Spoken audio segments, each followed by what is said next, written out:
Hi friends. இப்போ மகாநதி பார்க்க போகிறோம். மகாநதியில் அப்படியே நம்ம விஜயை காமிக்கிறாங்க. எடுத்தோடனே விஜயை காமிக்கிறாங்களே, எங்கடா ஹீரோயின் என்ட்ரியை காணும்னு இந்த இருக்கேன் அப்படின்னு சொல்லிட்டு எட்டி பார்க்குறாங்க.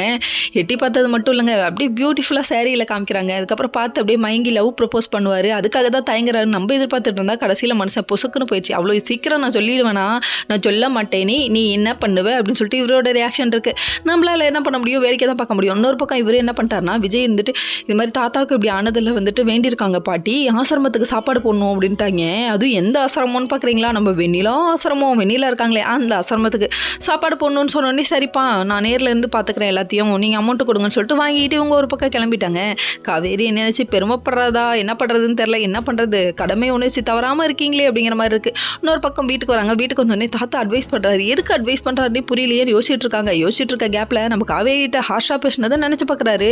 நினச்சி பார்த்ததோட கம்முன்னு விட்டாரா, ரொம்ப திங்க் பண்ணுறாரு. ஓவர் திங்கிங் உடம்புக்கு ஒத்துக்காது விஜய், வேணாம் விஜய்னு சொல்லிட்டோம். ஏன்னா அக்ரிமெண்ட் கல்யாணங்கிறது திரும்ப திரும்ப நீ ஞாபகப்படுத்துற நீ அப்படிங்கிற மாதிரி தான் இருக்குது. வேணாம் அதை விட்டுருங்க, அக்ரிமெண்ட்லாம் இல்லை, காவேரியை லவ் பண்ணுங்க அப்படிங்கிற மாதிரி இருக்குது.